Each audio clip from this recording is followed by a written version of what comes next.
घर की औरत पार्ट 3। मीना का घर ठीक से ही चल रहा था। मतलब अब सास और बहू दोनों कमा रही थी, खुद की जिंदगी जी रही थी, मिलजुल कर रह रही थी। लेकिन कहते हैं ना, दुख के दिन नहीं टिके तो सुख के दिन कैसे। अरे मंगलू, कहाँ है? कितने दिनों से गांव नहीं आया माँ की खोज खबर लेने। तभी मीना आ जाती है। अरे दादी साहब, कैसे आना हुआ? बताया नहीं हम स्टेशन आ जाते। ये बोलते हुए मीना अपनी दादी सास के पैर छूने के लिए झुकती है कि दादी सास जोर की लात मारती है।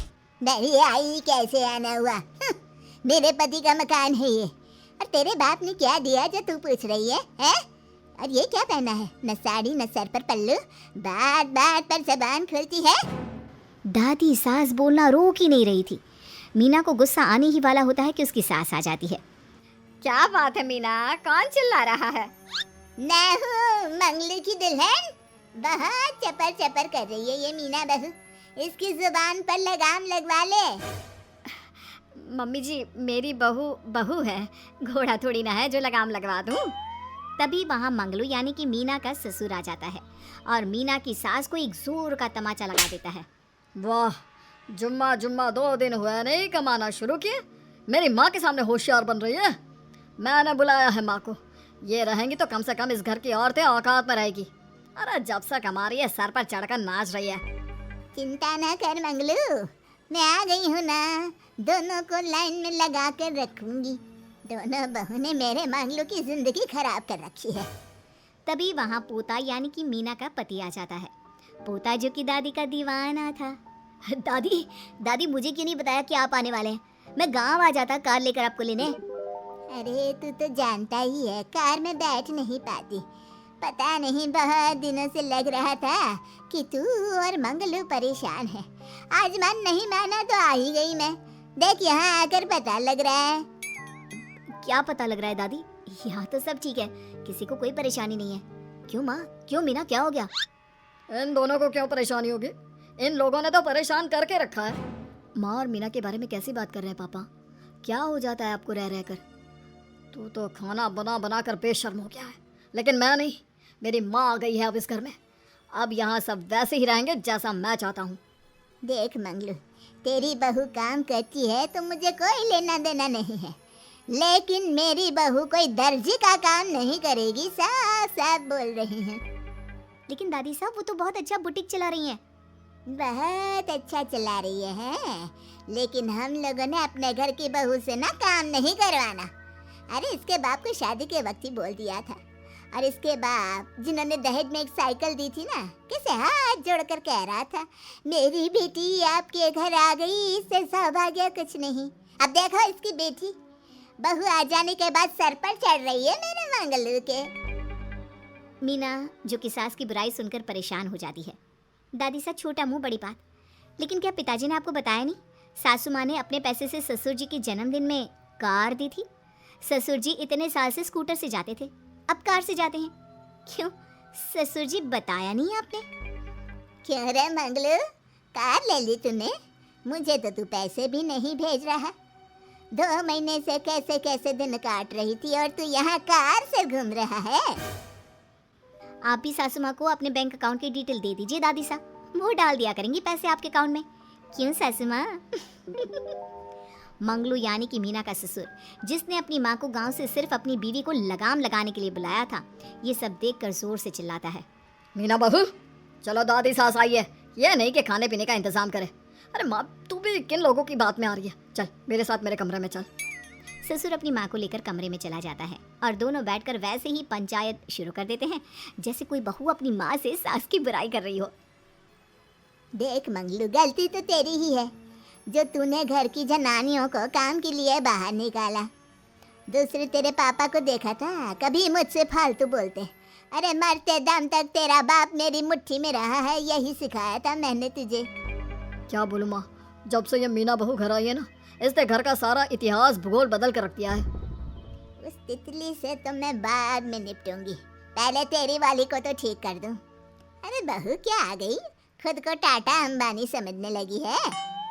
माँ देख, जो भी हो, इस बात को याद रखना कि हमारे घर की परंपरा क्या है। औरतों का औकात में रहना जरूरी है। अरे बहू के साथ मिलकर माँ ये बात उड़ती रहती है। बेटा देख, गलती तो तेरी भी है। क्यों तूने इसे काम करने की छूट दी?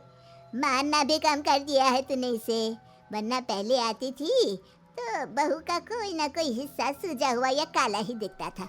देखकर तसल्ली मिलती थी कि तूने कंट्रोल कर रखा है। इस बार तो काला और सूजा छोड़, अच्छी खासी चमकती दिख रही है ये। अब क्या बताऊँ माँ, गलती तो हो गई है। हाँ, वो कार देखकर पिघल गया होगा ना तू। अरे बेटा, औरतों को मुट्ठी में रखा कर। शान की साइकिल ज्यादा अच्छी कुत्ता बनकर कार चलाने से, समझा? मीना का ससुर अपनी माँ की बात को सुन रहा था। बस माँ, जो गलती हो गई मिट्टी डाल उस पर। अब बस तू ना घर पहले जैसा करके जाना। ये सब ना बहू का किया धरा है, समझी? मतलब बहू को ठीक करना है तो बहू को लगाम लगाना होगा। ठीक है। दोनों माँ बेटा बातें करके सो जाते हैं। सोने के बाद अगली सुबह मंगलू की बीवी यानी कि मीना की सास, माँ जी उठिए, ये लीजिए गर्म पानी और ये दादुन। चल ये तो याद रहा तुझे, वरना मैंने तो सोचा था कि बहू के चक्कर में पागल ही हो गई होगी बिल्कुल। अरे बहू के चक्कर में पागल होने का क्या मतलब होता है माँ जी? उसने मुझे मेरे पैरों पर खड़ा होना सिखाया है। मैं तो कहती हूँ उसके जैसी मेरी बेटी होती ना तो शायद मैं बहुत पहले जीवन का मतलब समझ चुकी होती। तो दादी सास को समझ में आ जाता है कि सारा मामला मीना पर जाकर ही ठीक होगा। वो सोच लेती है कि अपनी बहू को छोड़कर पहले मीना को सही करना है। फिर अगले रोज, अरे मेरे पोते के पास तो मेरे पास बैठने का वक्त भी नहीं है, हैं? अरे कैसी बात करती है दादी, तेरे लिए तो मैं नौकरी भी छोड़ दूं। नौकरी नहीं, तू ना बीवी छोड़ दे, खुश हो जाऊंगी मैं। नीरज हैरान हो जाता है कि उसने तो मजाक किया था। दादी ये क्या बोल रही है? कैसी बात कर रही हो दादी? मीना ने तो सारा घर संभाला हुआ है।